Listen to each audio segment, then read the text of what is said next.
साथियों, कार्यक्रम के अगले चरण में हम सभी का बड़ा सौभाग्य है कि जिस विषय को लेकर के हम लोग कार्य कर रहे हैं, उस विषय पर एक वृहद अनुभव प्राप्त करते हुए हम आगे चलते हैं। एक ऐसे व्यक्तित्व जो युवावस्था से ही, बाल्यावस्था से ही पढ़ाई के साथ साथ को करिकुलर एक्टिविटीज में एक्टिव रहने को प्राथमिकता देते थे। व्यक्तित्व को समग्र विकास करने का भाव उनके मन में था। मेरठ के क्षेत्र में बाल्यावस्था जिनकी बीती, लेकिन सपने थे कि कुछ विशेष करना है, आगे बढ़ना है, और उन्हीं भावों को लेकर के उन्होंने प्रचंड पुरुषार्थ किया और वो उस यात्रा से होकर के निकल चुके हैं जिस यात्रा की किसी न किसी पड़ाव पर आज आप हैं।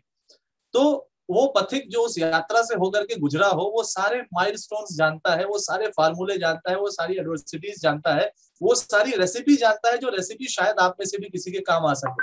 तो इस युवा अभ्युदय 2021 के इस अगले चरण में सबसे पहले हम बहुत ही हृदय से आभार करते हैं, धन्यवाद करते हैं। हम सभी के साथ जुड़ रहे हैं परमादरणीय श्री निशांत जैन सर।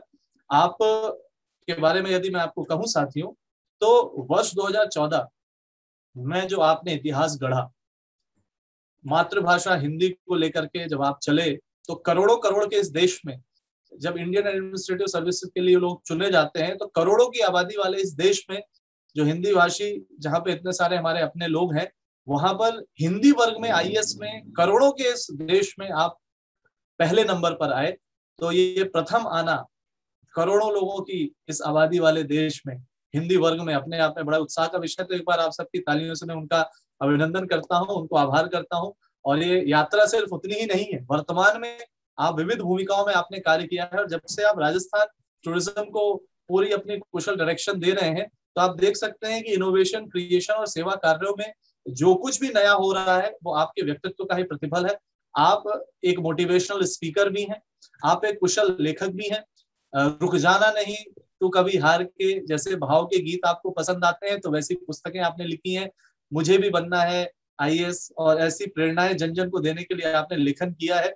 और जो सबसे बड़ी बात मैं अभी आपसे कहूंगा साथियों, कि वो इस वक्त भी एक बहुत अर्जेंट असाइनमेंट में Lal Bahadur Shastri National Academy of Administration Mussoorie में है, लेकिन फिर भी उन्होंने अपना बहुमूल्य समय निकाला है और दिया दिल्ली के इस इन्विटेशन को स्वीकार कर कि आज वो युवा अभ्युदय 2021 के अवसर पर आप सभी के साथ जुड़ रहे हैं।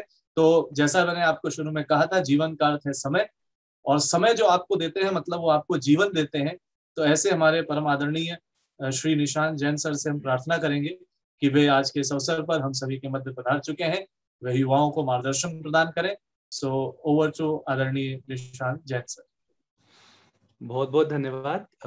सबसे पहले युवा अभ्युदय के इस गरिमामयी मंच पर मुझे ये आज अवसर देने के लिए, मुझे बुलाने के लिए, और इन ऊर्जावान और उम्मीदों से भरे युवाओं के बीच मुझे बोलने का अवसर देने के लिए मैं बहुत बहुत आभारी हूँ दिया दिल्ली का।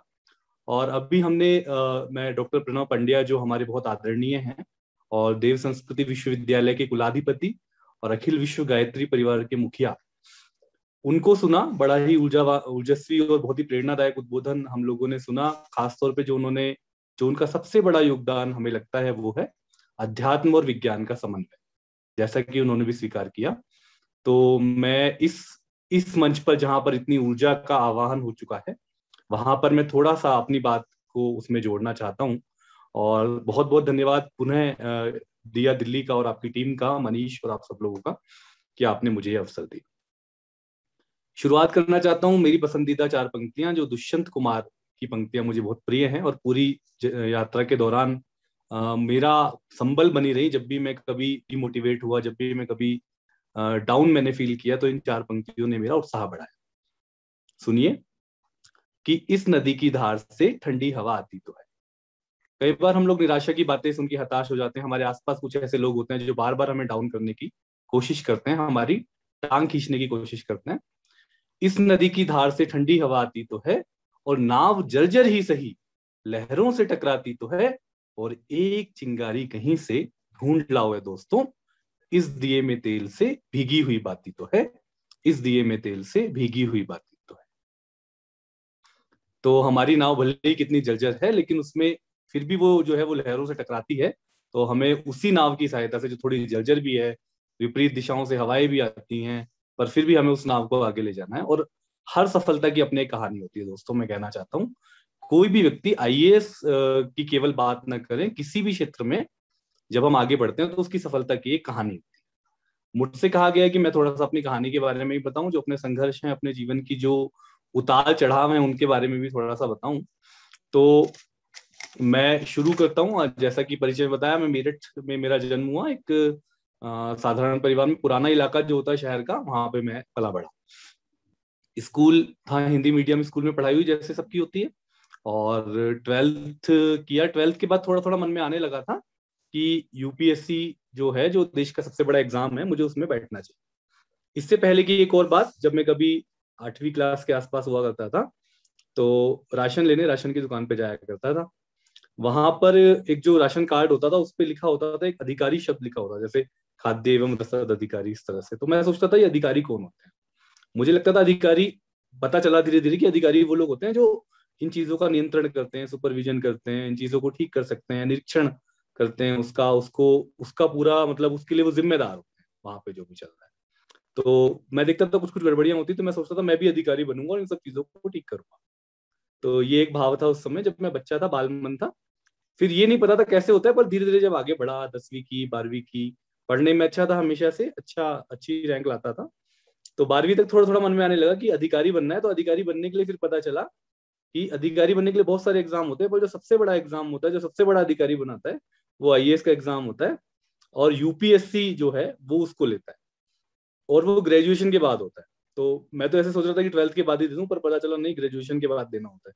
तो खैर, तो फिर मैंने ग्रेजुएशन किया मेरठ कॉलेज, मेरठ से, जो कि एक गवर्नमेंट कॉलेज है। हिस्ट्री, पॉलिटिकल साइंस और इंग्लिश मैंने सब्जेक्ट्स वहां पर लिए। और इससे पहले बता दूं कि चूंकि 10th के बाद थोड़ा सा था कि खुद को सपोर्ट खुद करना था, स्वावलंबन वाली स्थिति थी, कुछ ऐसी स्थितियां थी। तो मैंने पार्ट टाइम जॉब करनी शुरू की थी। पब्लिकेशंस जो होते हैं, वहां पर प्रूफ रीडिंग का काम होता है।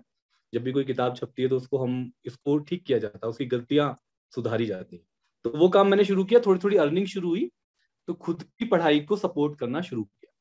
तो इस तरह से वो एक खुद के पैरों पे खड़े होने का भाव वहीं से आने लगा। और 10वीं की, 12वीं की, आईएएस के बारे में लगातार ख्याल बना हुआ था, पर उसके लिए समझ में नहीं आ रहा था कि कैसे आगे बढ़े। तो ग्रेजुएशन किया, हिस्ट्री, पॉलिटिकल साइंस, इंग्लिश किया, उसमें भी अच्छा अच्छा स्कोर रहा, अच्छी रैंक आई।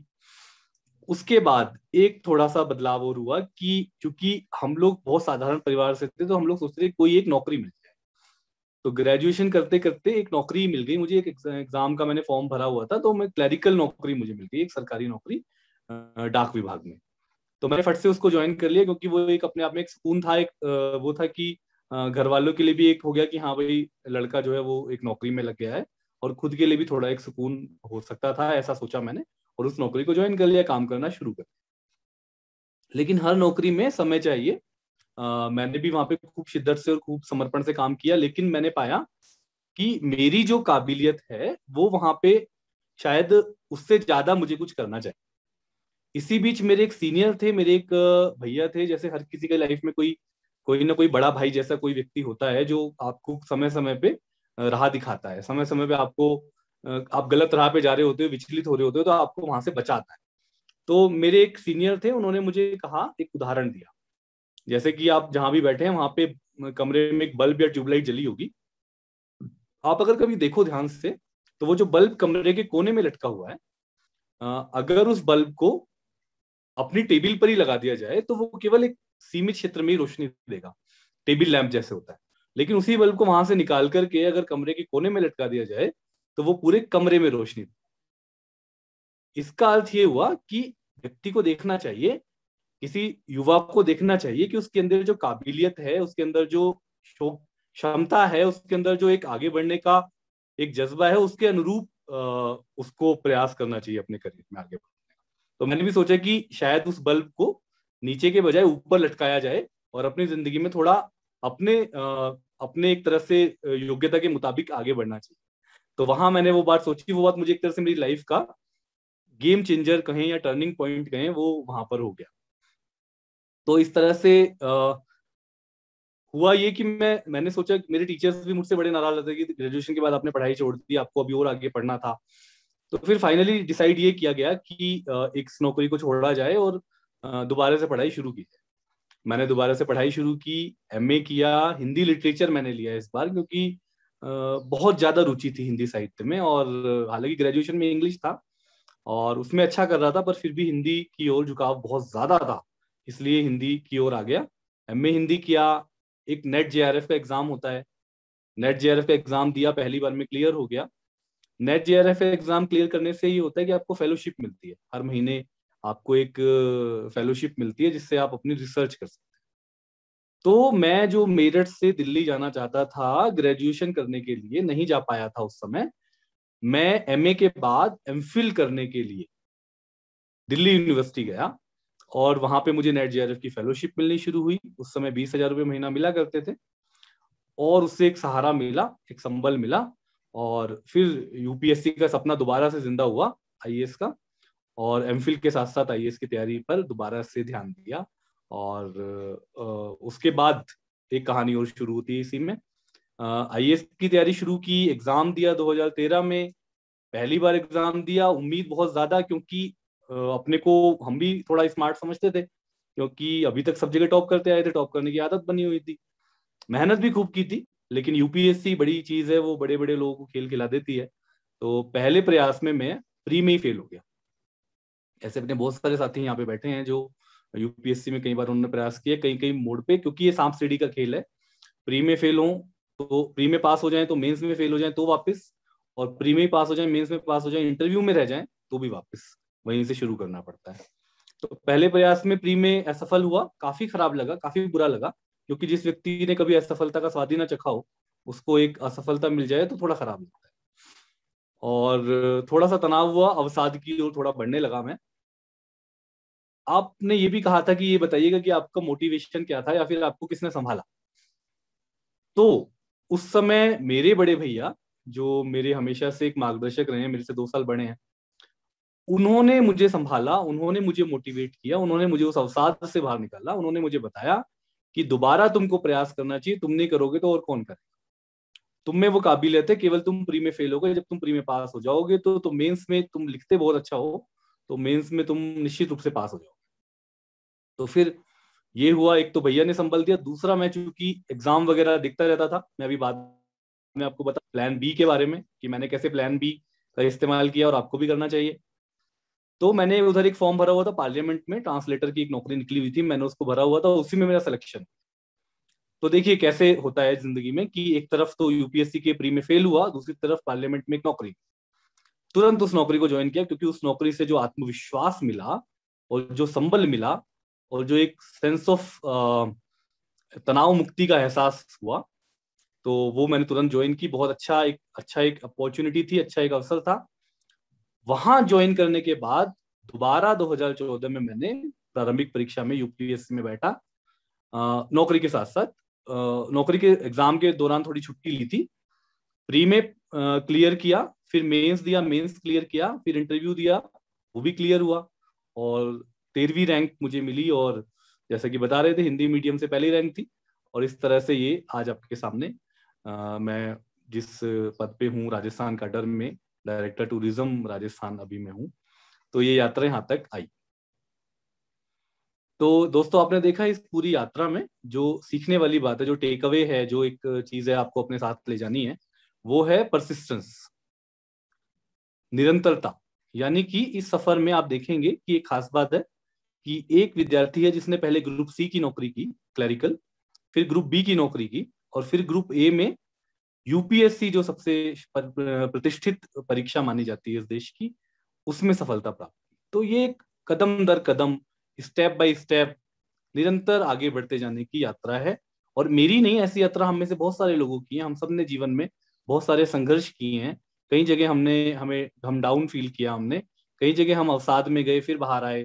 कभी हमें किसी दोस्त ने मदद की, कभी हमने किसी फैमिली ने हमारी मदद की, कभी किसी टीचर ने हमारी मदद की, कभी हमने खुद को ही समझाया, खुद को ही मोटिवेट किया, सेल्फ मोटिवेट हुए। कभी किसी दोस्त ने या किसी युवा अभ्युदय ने हमें शायद मोटिवेट किया होगा। तो इस तरह से लगातार ये चीजें जीवन में चलती रही। ये थी यात्रा की बात, कुछ बातें जो मैं कहना चाहता हूँ, कुछ सूत्र जो मैं यहाँ पे आपके सामने देना चाहता हूँ अपने समय में। तो वो संक्षेप में 10-15 मिनट में मैं आपको 10 सूत्र के बताऊंगा, जो मुझे लगता है आप सबको नोट करने चाहिए और आप सबको उनको बार बार दोहराना चाहिए।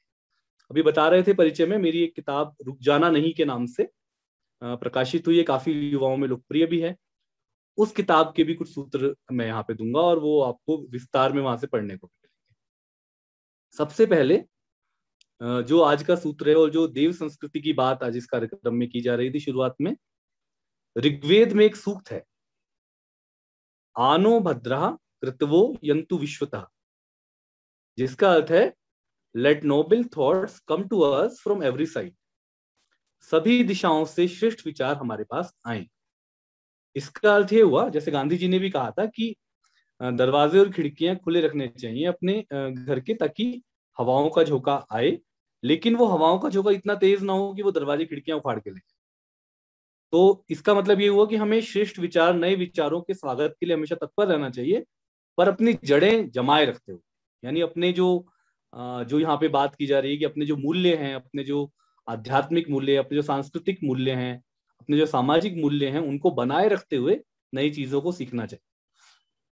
तो ये बहुत इंपॉर्टेंट है साथियों, केवल करियर में, लाइफ में, हर जगह ये काम आएगा कि श्रेष्ठ विचारों को अपने पास आने देना चाहिए, हमेशा उनका स्वागत करते रहना चाहिए। दूसरी बात जो मैं कहना चाहता हूँ, बहुत खास बात है, भारतीय दर्शन से आई है ये बात भी, इंडियन फिलोसफी से।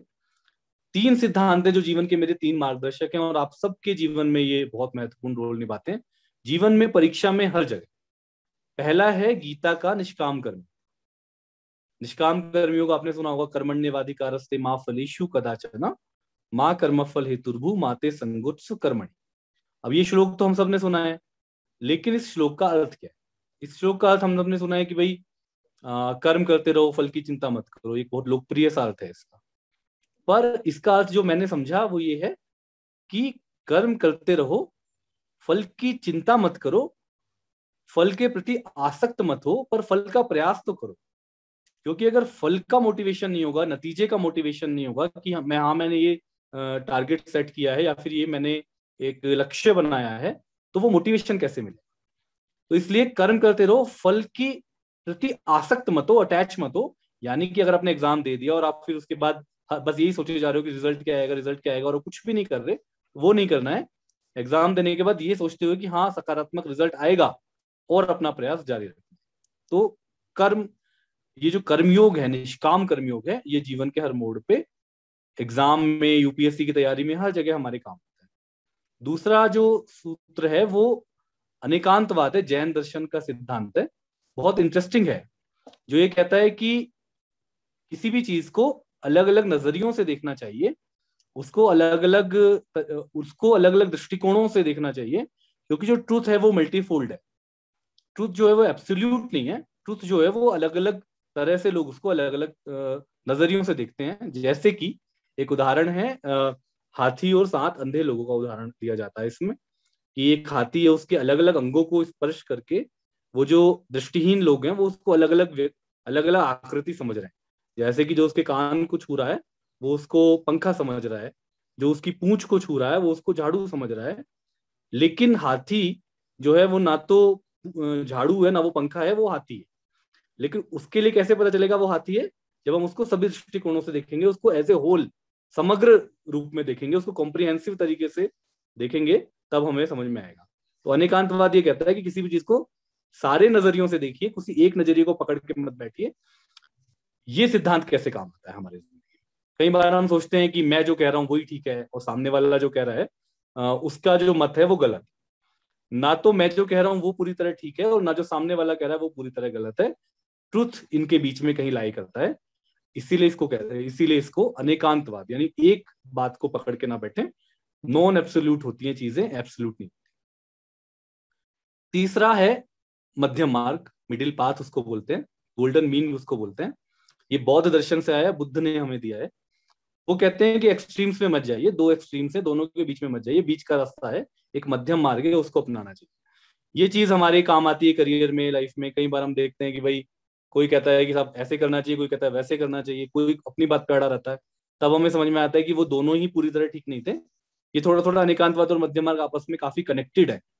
तो मध्यम मार्ग हमें तैयारी के दौरान अपनाना चाहिए, थोड़ा सा बैलेंस रहना चाहिए।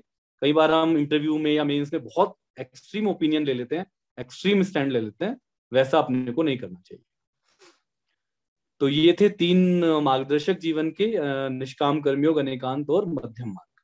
अब कुछ सूत्र और मैं आपको जिक्र करूंगा, 4-5 बातें और कहूंगा और अपनी बात को समाप्त करूंगा। अस्त व्यस्त नहीं, व्यस्त और मस्त रहें। ये एक बात है जो हमारे स्टूडेंट लाइफ में बहुत ज्यादा काम आती है। जब हम तैयारी कर रहे हो तो उस दौर में बहुत ज्यादा काम आती है। हम लोग अस्त व्यस्त रहते हैं, हैप-हैजार्ड रहते हैं। बाजार में जाते हैं, मुखर्जी नगर में जाते हैं, कोई भी नई किताब, कोई भी नई गाइड आती हो तुरंत उसको खरीद लेते हैं। किसी दोस्त के रूम में जाते हैं, वहां पे जाके देखते हैं उसके यहाँ ये वाली गाइड, ये वाली मैगजीन आई हुई है जो मैंने नहीं पढ़ी, तो उसको भी खरीदना है। इस तरह से करके हम बहुत बड़ा एक भंडार बना लेते हैं अपने रूम में, और कोई भी नया आदमी आता है तो वो देख के डर भी जाता है।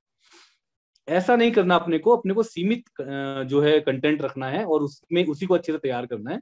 एक कहावत है कि it is better to read 1 book for 10 times than to read 10 books for 1 time. तो इस बात को ध्यान रखते हुए स्टडी मटेरियल को थोड़ा लिमिट करना है और थोड़ा बेस्ट मटेरियल चुन करके, जो बहुत ऑथेंटिक मटेरियल है, उसी को रिलाई करना है और बार बार उसी को पढ़ना है, ना कि हर जो नई किताब आ रही है, हर जो नई फोटो स्टेट आ रही है उसको आपको खरीदना है। ये नहीं करना है। तो इसलिए सूत्र हुआ अस्त व्यस्त नहीं, व्यस्त और मस्त रहे। व्यस्त और मस्त रहना बहुत किस्मत से मिलता है, और व्यस्त रहता है जो व्यक्ति वही मस्त रहता है। जो खाली रहता है वो खाली दिमाग शैतान का घर होता है, कहावत है, उससे वो गड़बड़ हो जाता है। अगली बात है अपनी लकीर बड़ी करें। इसका अर्थ क्या हुआ कि हमें कभी दूसरे की लकीर को छोटा करने की कोशिश नहीं करनी है। दूसरा अगर आगे बढ़ रहा है तो आगे बढ़े, बहुत अच्छी बात है, अपन कोई सहयोग कर सकते हैं तो कर लें, पर उसको परेशान ना करें, उसको बाधित ना करें, उसको अपनी लकीर बड़ी करें, खुद को आगे बढ़ें, खुद अपने जीवन में सकारात्मक तरीके से आगे बढ़ें और अपनी लकीर को बड़ी करके कुछ ऐसा करके दिखाएं कि यहाँ लगे कि इस व्यक्ति ने अपनी लकीर को, अपनी राह को आगे बढ़ाया, ना कि दूसरे की राह को में कांटे बिछाने की कोशिश की। जैसे मैं, आप मेरी पूरी जर्नी जो मैं अभी बता रहा था उसमें भी आप देखेंगे कि मैंने हिंदी मीडियम से था, साधारण परिवार से था, वो बहुत सारी प्रिविलेजेस नहीं थे लाइफ में, पर फिर भी अपनी लकीर को बड़े करने की कोशिश की हमेशा। तो प्लीज ये वाला सूत्र आप जरूर जीवन में अपनाएं, यहाँ से लेकर के जाएं। एक बात और कि अपनी ताकत और कमजोरियों को पहचानने का हुनर हमें होना चाहिए। हमें खुद सबसे ज्यादा ये बात पता है कि मेरी ताकत क्या है, मेरी स्ट्रेंथ क्या है और मेरी वीकनेस क्या है। इसी को स्वोट एनालिसिस बोलते हैं। तो इस स्ट्रेंथ और वीकनेस की पहचान खुद को ही करनी है। उसमें आपके दोस्त, टीचर, फैमिली वाले मदद जरूर कर सकते हैं।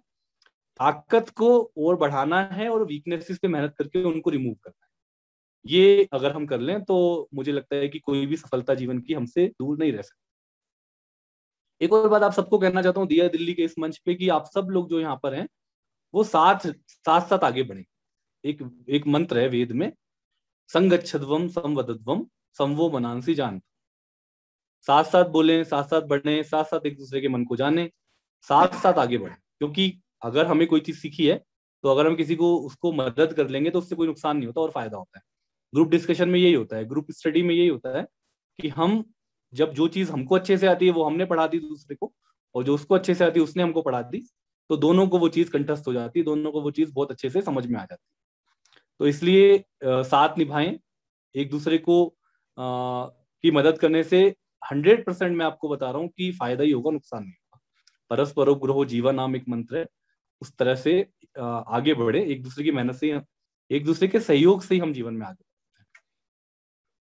एक और बात आपसे कहना चाहता हूँ, छोटे छोटे लक्ष्य बनाएं। कई बार हम लोग बहुत बड़े लक्ष्य बनाते हैं, वो लॉन्ग टर्म में काम आते हैं, पर छोटे छोटे लक्ष्य का मतलब है इस हफ्ते इतना पढ़ना है, इस महीने इतना पढ़ना है। 6 महीने तक का एक टारगेट बना लिया, उसको अचीव कर लिया, अचीव करने के बाद इतनी खुशी मिलती है कि जिसका कोई वो नहीं है, पारावार नहीं है। तो छोटे छोटे लक्ष्य बनाएं, छोटी छोटी खुशियों को सेलिब्रेट करें और छोटी छोटी बातों का तनाव, कोई बार छोटी छोटी बात हो जाती है, गलती से कुछ बोल देते हैं, तो बहुत तनाव लेने की जरूरत नहीं है। ज्यादा हो तो उसको क्लियर कर लें, उसके लिए उससे क्षमा मांग लें जिससे आपने गलत बोल दिया है, और उसको बहुत लंबा ना खींचे। तो ये बात आप जरूर ध्यान रखें। परफेक्शन कुछ नहीं होता है, परफेक्शन के पीछे मत भागिए, एक्सीलेंस के पीछे भागिए। हमारा संविधान जो है उसके मूल कर्तव्य होते हैं, फंडामेंटल ड्यूटीज। उसके अंदर 10 नंबर की एक ड्यूटी है जो कहती है कि व्यक्तिगत और सामूहिक जीवन के प्रत्येक क्षेत्र में उत्कर्ष के लिए प्रयास करना, एक्सीलेंस के लिए प्रयास करना। तो स्ट्राइव फॉर एक्सीलेंस। हम लोग जीवन में जहां भी हैं, जिस भी पेशे में हैं, अगर हम टीचर हैं, अगर हम लॉयर हैं, अगर हम पत्रकार हैं, अगर हम कोचिंग पढ़ाते हैं, जो भी काम आप करते हैं दुनिया में, बिजनेस करते हैं, सब्जी बेचते हैं, जो भी काम करते हैं उसको परफेक्शन से नहीं, एक्सीलेंस के साथ करना है, श्रेष्ठ उत्कृष्ट तरीके से करना है। ये एक मंत्र जीवन में हमेशा हमको ध्यान रखना चाहिए। और अंत में एक बात और, कि एक दूसरे से सवाल पूछें कि क्या पढ़ रहे हैं, आजकल क्या पढ़ रहे हैं, क्योंकि हम लोग केवल टेक्स्ट बुक पढ़ते होते हैं, हम लोग कोई उसके अलावा जो एक इंटरेस्ट की चीजें होती है, रीडिंग हैबिट जो एक चीज होती है, वो थोड़ी मिस हो जाती है। तो प्लीज, मैं बता रहा हूँ अपनी सफलता का राज भी, और मेरे सारे जो बैचमेट्स हैं, जो लोग हैं, उन्होंने काफी सारी चीजें पढ़ी हैं। टेक्स्ट बुक के अलावा जब फुर्सत मिले तो कोई ऐसे इंटरेस्ट की चीज भी पढ़े, देश दुनिया की बात कहीं हो, कहीं पे कोई साहित्य हो, कहीं पे कोई नॉन फिक्शन हो, हिस्ट्री या फिलोसफी की कोई चीज हो, सोशियोलॉजी की कोई चीज हो, रुचि के हिसाब से आपकी जो भी रुचि हो। लेकिन इसको बहुत तनाव लेके नहीं, आपकी टेक्स्ट बुक के साथ जब समय मिले तब करना है, जबरदस्ती नहीं करना है। तो ये सब बातें मेरी तरफ से आज के लिए थी। योग और आध्यात्मिकता से मुझे कोई मदद मिली या नहीं, तो मैं बताना चाहूंगा कि मुझे हमेशा मदद मिली है योग से और आध्यात्मिकता से। अलग अलग समय पे अलग अलग चीजों से मैं प्रभावित हुआ हूँ। मैंने प्राणायाम भी किया है, योग भी किया है, बहुत रेगुलर मैं नहीं कर पाया, ये मैं स्वीकार करता हूँ, पर जब जब मैंने किया तब तब मुझे फायदा हुआ है। इसलिए मैं कहूंगा कि आप लोगों ने रूटीन में, इवनिंग में या मॉर्निंग में योग और प्राणायाम को शामिल करना चाहिए। भारतीय संस्कृति की बात है, आप जीवन में जहां भी रहें थोड़ा सा ध्यान रखें कि हम भारतीय संस्कृति से हम लोग सब हम लोग बहुत कुछ सीखा है। और भारतीय संस्कृति की बहुत सारी ऐसी बातें हैं जो हम तब सीखते हैं जब हमें बाहर के लोग बताते हैं, विदेशी लोग आके बताते हैं कि आपका योग बहुत अच्छा है, आपकी स्पिरिचुअलिटी बहुत अच्छी है। वो लोग प्रभावित होते हैं, यहाँ पे आके महीनों आश्रमों में रहते हैं, तब हमें ध्यान आता है, अरे अरे, हमारे यहाँ तो इतना अच्छा मतलब इतनी अच्छी चीजें पड़ी थी, इतना अच्छा खजाना पड़ा हुआ था, हमें ध्यान ही नहीं आया, हमने कभी उसका फायदा नहीं उठाया। तो इसलिए जरूरी नहीं कि जब दूसरे बताएं तभी समझ में आए, पहले ही अपनी जो अच्छी चीजें हैं भारतीय संस्कृति की, उनको हमें पहले ही समझना चाहिए, उनका फायदा उठाना चाहिए। इसी के साथ मैं चार पंक्तियां फिर से, जैसे शुरू में मैंने चार पंक्तियां सुनाई थी, अंत में भी चार पंक्तियां सुनाता हूँ। और ये उन सब के लिए जिन्होंने जीवन में संघर्ष किया है, कुछ ना कुछ अचीव भी किया है, पर आगे कुछ और अचीव करना चाहते हैं, कि जिंदगी की असली उड़ान अभी बाकी है। जिंदगी की असली उड़ान अभी बाकी है, इरादों के इम्तिहान अभी बाकी हैं, और अभी तो नापी है मुट्ठी भर जमीन, आगे सारी जमीन सारा आसमान बाकी है, आगे सारी जमीन सारा आसमान बाकी है। इन्हीं पंक्तियों के साथ मैं विराम लेता हूँ। आगे सोनू सूद जी को सुनने का मौका मिलेगा, जो युवा दिलों की धड़कन है और हम सब जिन्हें बहुत चाहते हैं। तो मैं इसी के साथ पुनः धन्यवाद करते हुए दिया दिल्ली का, शांति कुंज और गायत्री परिवार का बहुत बहुत धन्यवाद, आभार। बहुत बहुत धन्यवाद सर। बहुत ही मोटिवेशनल, आपने जैसे कहते हैं कि अपनों से अपनी बात है, आपकी व्यस्तताएं हैं, आप एक वरिष्ठ पद पर हैं, फिर भी आपने ये जो रविवार है ये सबके जीवन में एक बदलाव का रविवार होगा, क्योंकि बहुत कुछ आपने वो अनुभव बताया जो बड़े ही मूल्यवान है। सर अभी कुछ पलों में कुछ प्रश्न जो अभी आए हैं उसमें से हम 1-2-3 क्वेश्चंस लेना चाहेंगे, यदि आपकी अनुमति हो। कोई 3 प्रश्न ले लीजिए। जी जी जी सर, ये कीर्ति का एक प्रश्न आया है कि how to handle stress during exams. Exam के दौरान स्ट्रेस कैसे हम हैंडल करें? यानी जब आप एग्जाम हॉल में बैठे हैं या फिर जब एग्जाम चल रहे हैं, ये मेरे शायद ख्याल से कुछ वैसा ही कह रहे हैं वो, कि एग्जाम के हाँ, टेन्योर में। ठीक है। जी देखिए, एग्जाम के दौरान स्ट्रेस से बचने का तरीका जो हम लोग भी आजमाते थे, एक तो पूरी नींद लेनी चाहिए। कई लोग यूँ सोचते हैं कि एग्जाम में सोना ही नहीं चाहिए, तो वो क्या होता है, हमारा ब्रेन जो है वो इस तरह से काम करता है कि उसको जब थोड़ा आराम मिलता है, जितना उसको चाहिए, 7-8 घंटे की नींद जब मिल जाती है, तो वो ज्यादा अच्छे से हम लोग वहां पे लिख पाते हैं। हल्का खाना खाना चाहिए, थोड़ा सा मॉर्निंग या इवनिंग वॉक, दोनों में से जो भी आप कर सकते हैं, किसी पार्क में कर लें तो बहुत ही अच्छा है, वो कर लें। साथ में एक ये जरूर सोचे, वो मैं एक बात जो कहना भूल गया आपको कह देता हूँ, प्लान बी, यानी कि कोई दूसरा ऑप्शन भी लाइफ में सोच के चलें। हर एग्जाम लाइफ में फाइनल नहीं होता, अगर आप उस एग्जाम में सफल नहीं होते, अगर मैं आईएएस नहीं बनता तो मैं कुछ तो करता, कहीं तो कुछ तो करता ना, और जो भी करता सार्थक करता। ये थोड़ी ना है कि आईएएस बनेंगे तभी सार्थक करेंगे। तो इसलिए आप प्लान बी भी तैयार रखें, और ये सोचें कि अगर इस एग्जाम में नहीं भी हुआ, मतलब पूरे एक्सीलेंस के साथ, पूरी मेहनत के साथ एग्जाम दें, पर अगर नहीं हुआ तो भी मैं कोई बेकार नहीं हूं, मेरे अंदर बहुत सारी काबिलियत है, उसके हिसाब से मैं कोई और अच्छा काम भी करूंगा। तो उससे आप तनाव मुक्त रहेंगे। Thank you sir. एक प्रश्न चेतन पूछ रहे हैं कि how to develop reading habits in the era of social media and how to keep balance between social media and personal life. ये बहुत टफ काम है, हम में से सभी लोग जूझ रहे हैं इससे बचने के लिए। हालांकि हमारी तो मजबूरी ये भी हो गई कि हमारे यहाँ बहुत सारे काम सरकार में डिजिटल तरीके से भी होते हैं, और सोशल मीडिया के थ्रू भी बहुत सारी चीजें हमें मिलती हैं, बहुत सारे सुझाव और शिकायतें सोशल मीडिया पे भी आती हैं। तो खैर, तो अभी स्टूडेंट लाइफ की बात करें तो प्लीज थोड़ा बैलेंस बनाना है, ये आप ही को बनाना है। सर्फिंग और चैटिंग पे बहुत ज्यादा समय मत दीजिए, क्योंकि उसके लिए बहुत सारा समय आपको फ्यूचर में मिलने वाला है। अभी सिर्फ आप सोशल मीडिया का पे रहिए, मैं मना नहीं कर रहा हूँ, पर लिमिटेड, एक और केवल केवल जरूरत के हिसाब से उतना ही रहें तो ज्यादा अच्छा रहेगा। ये थोड़ा सा आपको करना पड़ेगा, इसमें थोड़ा सा मुंह आपको छोड़ना पड़ेगा, क्योंकि जीवन अभी थोड़ा हमारा हर एक पल प्रीशियस है। तो ऐसे में सोशल मीडिया पे अगर पूरा पूरा दिन आप बिताएंगे, कभी आप अपने स्क्रीन टाइम देखिए। स्क्रीन टाइम मोबाइल में दिखाता है तो 5-6 घंटे अगर आपका हो रहा है, तो इसका मतलब आप कहीं गलत है, आपको उसको बदलने की जरूरत है। Okay, thank you sir. एक प्रश्न आया है कि काम के साथ यूपीएससी को मानसिक स्तर पर कैसे संभाला जा सकता है? प्रेरणा का प्रश्न है ये। कुछ काम भी कर रहे हैं शायद ये, और उसके साथ में यूपीएससी की तैयारी देखो, के साथ। काम करने पे तो कोई दिक्कत नहीं होती, उल्टे फायदा ही होता है, क्योंकि काम करने से तनाव कम होता है। वीकेंड पे छुट्टी मिलती है आपको, शाम के समय या सुबह के समय कोई एक समय आपको निकालना चाहिए, और जब एग्जाम हो तो थोड़ी छुट्टी ले लेनी चाहिए काम से।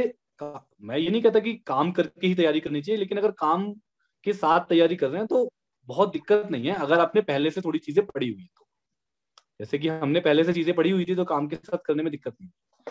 तो और वैसे भी यूपीएससी की तैयारी का जो मोटे तौर पे जो समय है वो 1 से 1.5 साल का है। 1 से 1.5 साल में आपने एक बार तैयारी कर ली, उसके बाद अगर आप फेल भी हो गए तो दोबारा आप जब एग्जाम दे तो वो काम के साथ दे सकते हैं। सर एक क्वेश्चन आया है वेद का कि कंसिस्टेंसी कैसे मेंटेन करें? बड़ा अच्छा सवाल है। बार बार मैं जोर दे रहा था कंसिस्टेंसी की, ये सब चीजें हमारी मदद करती हैं कंसिस्टेंसी में। हमारे फैमिली, हमारे मेंटर्स, हमारे दोस्त, हमारे टीचर्स, हमारे प्राणायाम, योग, आध्यात्मिकता, और ऐसे ये प्रोग्राम जैसे आज ये हो रहा है, तो इस तरह की चीजें कंसिस्टेंसी में मदद करती हैं। तो लेकिन कंसिस्टेंसी करनी है मेंटेन, चाहे वो किसी से भी मोटिवेशन लें आप, लेकिन अब वो करना ही पड़ेगा। बीच बीच में ब्रेक ले सकते हैं। मान लो आपने 1 हफ्ते तक लगातार पढ़ाई की, तो एक दिन आपने हाफ डे का ब्रेक ले लिया, मूवी देख ली, जो मन चाहे वो किया, घूमे फिरे, बट उसके बाद फिर शुरू हो गए पढ़ने के लिए। तो इस तरह से आपको करना है। Okay, thank you sir. Social media से जुड़ा हुआ सवाल है कि कंसंट्रेट कैसे करें जब इतने सारे डिस्ट्रैक्शंस हैं? यही तो आर्ट है। जब इतने सारे डिस्ट्रैक्शन है तभी कंसंट्रेट करना मुश्किल है, पर संभव तो नहीं है। तो मैंने कहा कि इन पे कुछ प्लेटफॉर्म्स पे, बहुत ज्यादा प्लेटफॉर्म्स पे ना रहे, जो जरूरी है केवल आपके लिए उतना ही पे रहें आप, और सब प्लेटफॉर्म्स को समय ना दें। आपको बहुत ज्यादा मन करता है तो हफ्ते में एक बार आप 2-3 घंटे के लिए देख लें सारा, और अगर रोज देखना है तो आधा घंटा रोज का समय फिक्स कर लें कि आधे घंटे में ही फेसबुक, ट्विटर, इंस्टाग्राम, वट मैं आधे घंटे का ही समय दूंगा उसमें, कोई दिक्कत नहीं है। Thank you sir. एक स्टार्टिंग स्ट्रेटजी के बारे में पूछ रहे हैं हमारे एक साथी की, कैसे स्टार्टिंग हम। स्ट्रेटेजी पे बता देता हूँ। जी। देखिए, अगर आपने अभी ग्रेजुएशन कर रहे हैं या कर चुके हैं, तो एक बार आप ग्रेजुएशन के बाद ही तैयारी करने का सही समय है। लेकिन अगर आप ग्रेजुएशन कर रहे हैं अभी, तो एक अखबार पढ़िए, एक मंथली मैगजीन पढ़ लीजिए कोई, जो करंट अफेयर्स का आपको बता दे, और एक एनसीईआरटी की 9वीं से 12वीं तक की सोशल साइंसेस की किताब है, वो आप अच्छे से पढ़ लीजिए। इतना कर लीजिए अभी। उसके बाद जब तैयारी शुरू करें प्रॉपर आफ्टर ग्रेजुएशन, तो हर सेगमेंट की एक किताब, history, geography, polity, economy, culture, environment, science tech, इन सब की एक एक किताब ले आइए बढ़िया ऑथेंटिक, और उसको आप जो है अच्छे से कर लीजिए, उसको बार बार पढ़ लीजिए।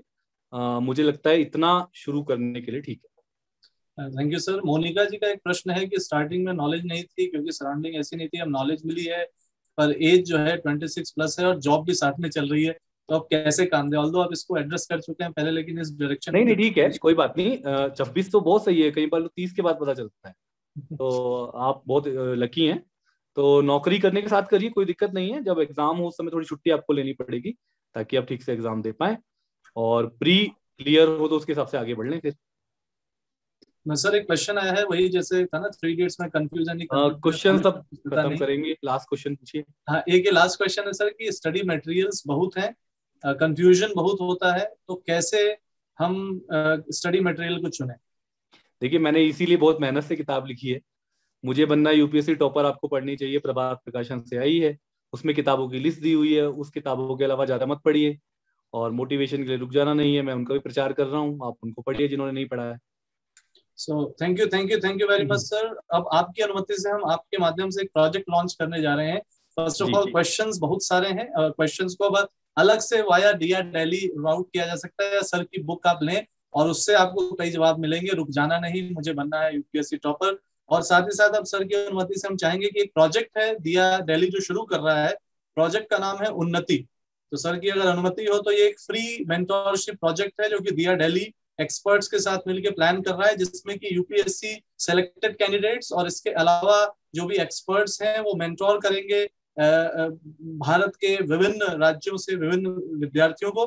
तो सर की अनुमति से उस प्रोजेक्ट को यहाँ पे लॉन्च किया जा रहा है। जो भी साथी इस प्रोजेक्ट का लाभ लेना चाहते हैं वो प्रोग्राम के बाद जल्द ही www.diadelhi.net.in ये जो ऑफिशियल वेबसाइट है दिया दिल्ली की, इस पर रजिस्ट्रेशन फॉर्म्स आ जाएंगे। तो एक बार मैं चाहूंगा कि हमारे इस प्रोजेक्ट की लॉन्चिंग के लिए दिया दिल्ली की टीम आदरणीय निशांत जैन सर के साथ इस कार्यक्रम को आगे बढ़ाए। We are launching the project Unnati for mentorship, free mentorship, free.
बहुत बहुत बधाइयां सभी को। एक बहुत ही शानदार शुरुआत यहाँ पर की गई है दिया दिल्ली की ओर से। आप सभी इसका लाभ ले सकते हैं, एब्सोल्युटली फ्री सर्विस है, फ्री मेंटोरशिप प्रोग्राम है उन्नति। इसको जो भी इसका लाभ लेना चाहते हैं इस प्रोग्राम के समय वर्तमान में तो अपना फुल नेम, अपना ईमेल आईडी और अपने व्हाट्सएप नंबर को आप इनबॉक्स करें, मैसेज करें, क्योंकि ई सर्टिफिकेट्स भी आपको इस प्रोग्राम के मिलेंगे। और स्पेशली जो सदस्य इस उन्नति प्रोजेक्ट का लाभ लेना चाहते हैं, आप कोई भी हो, आपके माध्यम से आप किसी तक ये जानकारी पहुंचा सकते हैं। और वो सभी साथी इस प्रोग्राम के बाद दिया दिल्ली की ऑफिशियल वेबसाइट www.diadelhi.net.in पर जाएं। रजिस्ट्रेशन फॉर्म्स वहां उपलब्ध होंगे। जब आप रजिस्टर करेंगे उसके 1-2 दिन बाद विद इन अ वीक आपको कनेक्ट कर दिया जाएगा। तो मेरे ख्याल से ये एक इम्पॉर्टेंट आपके लिए जानकारी थी। तो एक बार पुनः से हम बहुत बहुत धन्यवाद करते हैं आदरणीय जैन सर का, जिन्होंने अपना मूल्यवान समय हमें दिया। और आज